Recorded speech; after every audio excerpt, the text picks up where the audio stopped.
제가 볼 땐 1월 달에 좀 적극적으로 개인들은 매수하면 좋지 않겠나. 항상 1월 달 되면은 그 해에 또 기대 심리가 있기 때문에 또 자금도 새로 들어옵니다. 그래서 1월 달 초반에 현금 가진 분들은 종목을 사도 되지 않겠나.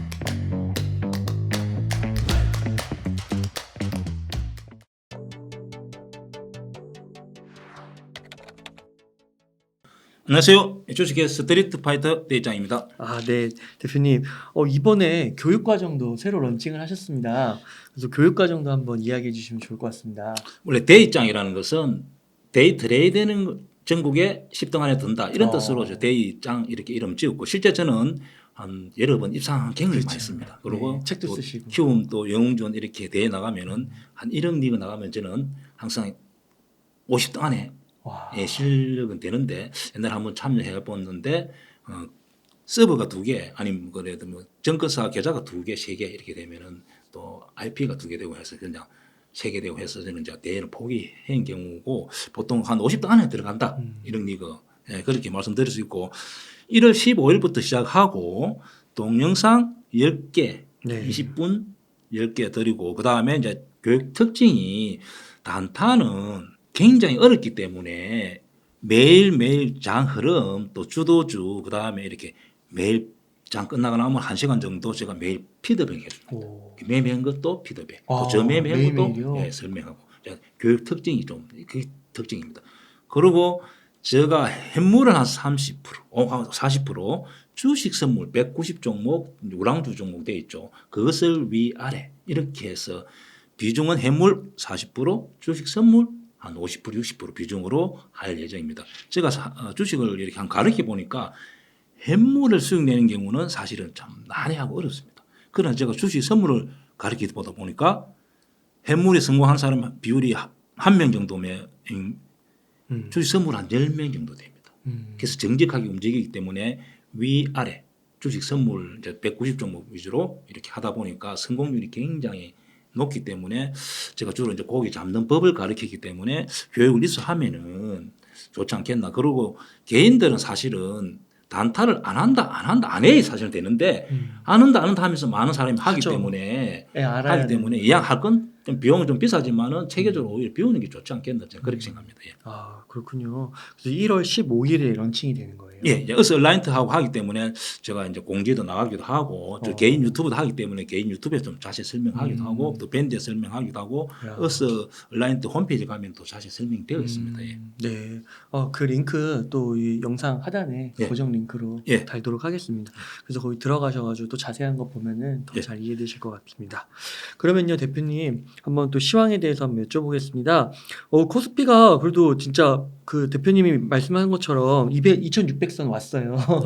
대표님께서 점점 좋아질 거라고 하셨는데 요즘은 또 좀 어떻게 보시나요?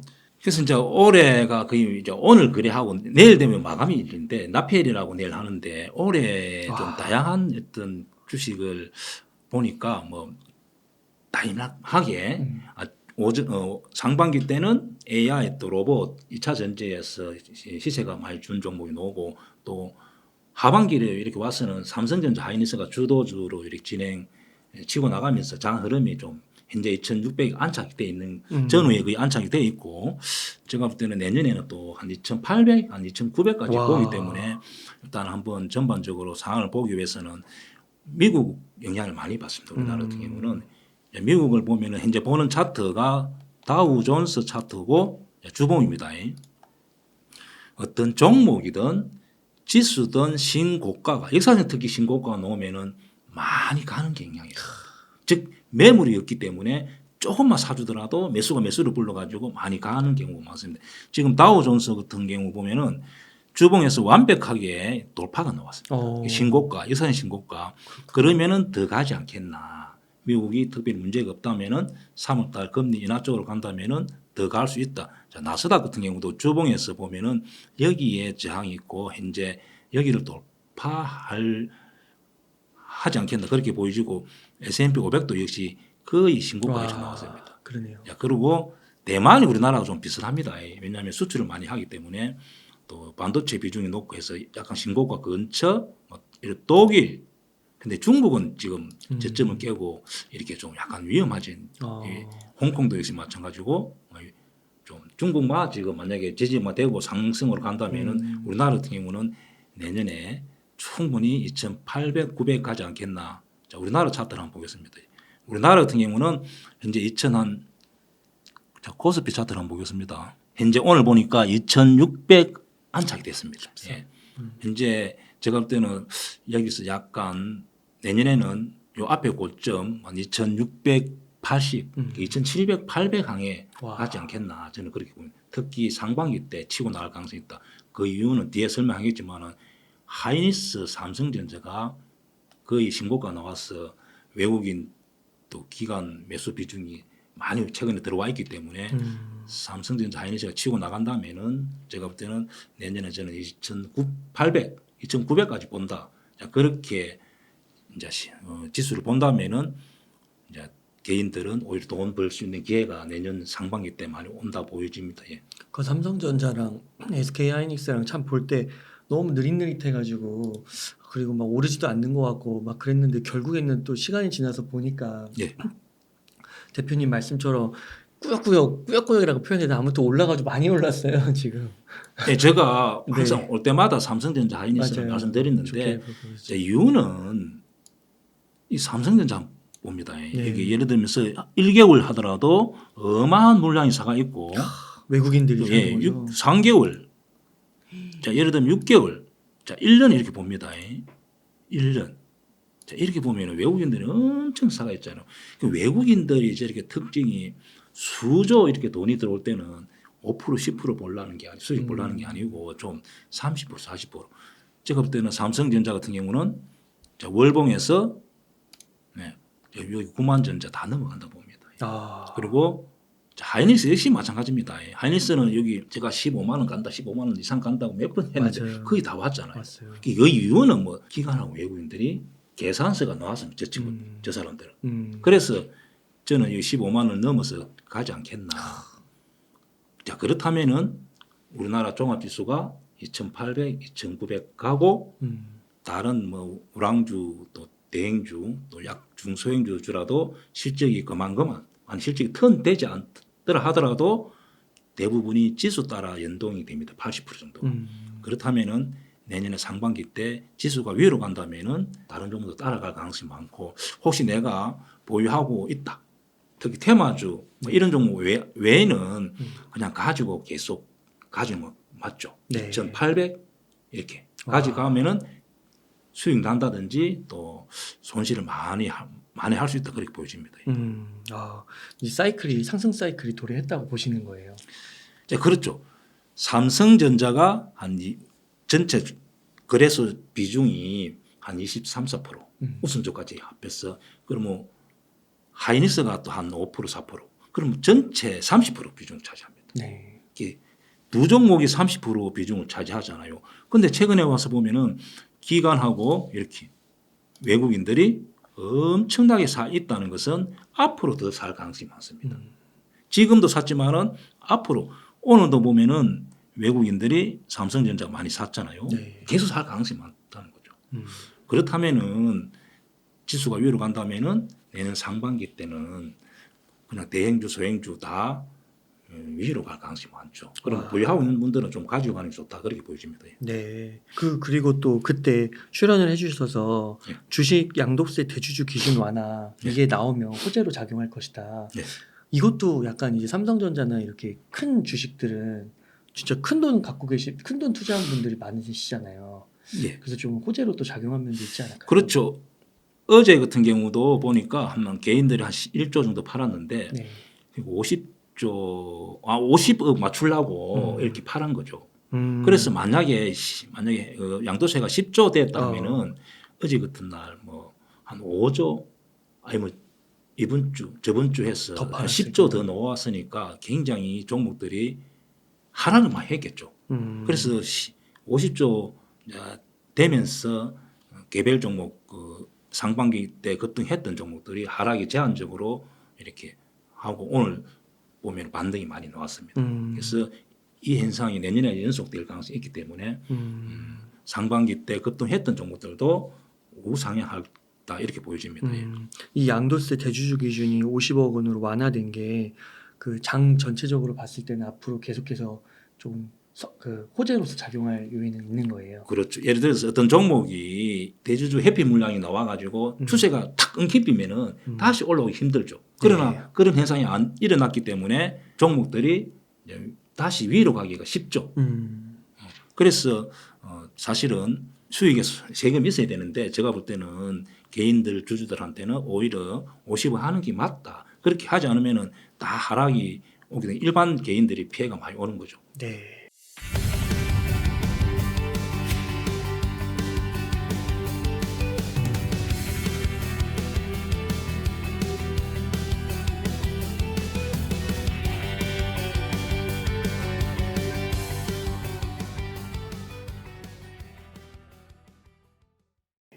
그리고 또 내년에는 금리 인하가 또 된다고 하는데요. 네. 그럼 종합적으로 봤을 때 이런 시기에는 주식 투자를 더 해야 되는 시기라고 보세요? 그렇죠. 당연히 올해 같은 경우는 이렇게 2,300 또 2,600까지 이렇게 왔는데 내년에 같은 경우는 미국이 가고 우리나라 같은 경우 경제 성장률도 한 2.3 그리고 삼성전자 하이닉스가 또 저렇게 치고 나가고 그리고 또 수출도 반도체 또 조선 또 자동차가 잘 되고 이렇게 본다면은 내년 상반기 때 제가 볼 때는 1월 달에 좀 적극적으로 개인들은 매수하면 좋지 않겠나. 항상 1월 달 되면은 초반에 되면은 그 해에 또 기대 심리가 있기 때문에 또 자금도 새로 들어옵니다. 그래서 보통 1월 달, 2월 달, 3월 달 이렇게 갈수록 보통 역사적으로 상승하는 경우가 많습니다. 그래서 1월 달 초반에 좀 주식을 현금 가진 분들은 종목을 사도 되지 않겠나 저는 그렇게 생각합니다. 그러니까 초반에 사야 된다는 거는 연말에 가면 지금보다는 높아져 있을 거기 때문에 그렇죠. 올해도 역시 보면은 초반에 상승 이렇게 했다가 다시 또 2,300, 400, 400 이렇게 밀리다가 다시 이제 2,600 왔으니까 내년에도 그렇게 될 가능성이 약간 있는 거죠. 이왕 투자한다면은 차라리 1월 달, 2월 달에 좀 매수해서 2,800, 900에서 매도 작전으로 하면 좋지 않겠나. 그렇게 생각합니다. 네, 그래서 이렇게 삼성전자랑 SK하이닉스의 내년 전망을 좋게 봐주셨는데요. 그 소부장도 많은 주목을 받았잖아요. 뭐 한미반도체라든지 이스페타시스라든지 이러한 주식들은 좀 어떻게 보세요? 자, 그러면 하이닉스, 삼성전자가 치고 나가면은 또 반도체 부품주들이 나가잖아요. 네. 치고 나간다 보여주는데 그래서 코스닥이 한 100종목 정도 됐습니다. 굉장히 비중이 높기 때문에 저는 사실은 반도체 부품주는 안 합니다. 왜냐하면은 저는 실전 투자자다 보니까 손실 나는 거 싫어하거든요. 숫자가 잘 잡히지 않는 종목은 사실 하지 않습니다. 그리고 개인들은 어차피 이제 부품주를 한다 하면은 제가 몇 가지를 좀 생각하면서 해야 되지 않겠나. 보통 보면은 이제 부품주 같은 경우는 실적이 잘 안 잡히면서 먼저 급등했던 종목들이 많습니다. 실제 숫자보다는 고평가되어 있는 종목이 많기 때문에 본인 스스로 좀 공부를 좀 많이 해보고 하는 게 좋다. 그리고 첫째, 뉴스로 급등 그리고 자주 언론에 노출된 종목이 급등한 경우는 따라가지 않는 게 좋습니다. 네. 자, 두 번째는 부품주 같은 경우는 초기에 매수하는 게 좋습니다. 많이 급등하고 이후에는 따라가면 아차하는 경우 물릴 수가 있습니다. 예를 들면은 자, 한미 반도체 상승하고 이렇게 행보하고 있는 게 제일 실속이 없다는 거죠. 네. 차라리 요 밑에서 급등하기 전에 뭐 이스페타시스 주봉 자 본다면은 이렇게 급등하기 전에 초반에 매수는 괜찮은데 주봉에서 괜찮은데 이렇게 상승 이후에 따라가지 말라는 거죠. 아차하는 경우는 실적에 비해서는 고평가되는 종목이 많기 때문에 조심해야 되고 그리고 매수한다면은 항상 초기에 기간 또 외국인들이 수급이 들어와 있는 종목을 매수하는 게 맞습니다. 네. 그리고 또 혹시 물리는 경우도 간혹가다 있기 때문에 다른 종목 어떤 종목들은 예를 들어서 뭐 사이클 그린 뭐 은행주 뭐 자동차 부품주 이런 경우는 또 화학주든 실적을 사이클 그리는데 반도체 종목 같은 경우는 한번 실적이 피크를 찍고 회복하는데 1년 2년 후에 다시 그 고점을 온다는 보장이 없습니다. 그렇기 때문에 부품주 같은 경우는 항상 손절을 물리면 한다고 생각하고 매매하면 좋지 않겠나 그렇게 생각합니다. 그러면은 그 초보자일수록 이 장비 부품주보다는 삼성전자나 SK하이닉스를 보는 게 지금은 더 안전할 것 같네요. 그렇죠. 예를 들어서 뭐 HP SP 같은 경우도 이런 종목도 여기서 계속 자, 거래가 죽으면서 이렇게 은봉이 한두 개 더 놓으면은 간다는 보장이 없거든요. 그리고 또 실적에 비해서는 시총이 굉장히 다 큽니다. 네. 한미 반도체도 역시 마찬가지고 현재 실적에 비해서 시총이 굉장히 큽니다. 그러면 이런 종목보다는 차라리 하이닉스, 삼성전자 이런 종목의 수익률이 작다 하더라도 차라리 저 종목 공략이 맞습니다. 그 한미반도체 같은 경우는 막 내년에 HBM 수요 폭발이라고 막 그러면서 예. 지금 이렇게 좀 실적과 주가가 괴리는 있어도 다 따라잡을 것처럼 얘기하던데요. 자, 그래서 네. 좀 위험하다는 거죠. 실적을 땡기 와서 만약 그때 실적이 피크를 찍고 아차 몰리면은 이제 1년, 2년, 3년은 어떻게 회복할 수가 없다는 거. 본전 찾기가 어렵다는 거죠. 네. 그래서 차라리 그러면은 예를 들면 내가 뭐 화학주 같은 경우는 사이클을 그리잖아요. 그런 종목 같은 경우는 기다리면 되는데 반도체 소부장 종목 같은 경우는 어떤 데는 후공정이 갔다가 뭐 전공정이 갔다가 그 분야가 아주 다양해서 혹시 물리면은 진짜 1년, 2년 기다려서 거기 가격이 온다는 보장을 못 하잖아요. 그렇기 때문에 이 반도체 부품주는 본인 스스로 공부를 좀 철저히 하고 매매하는 게 좋지 않겠나 그렇게 생각합니다. 네.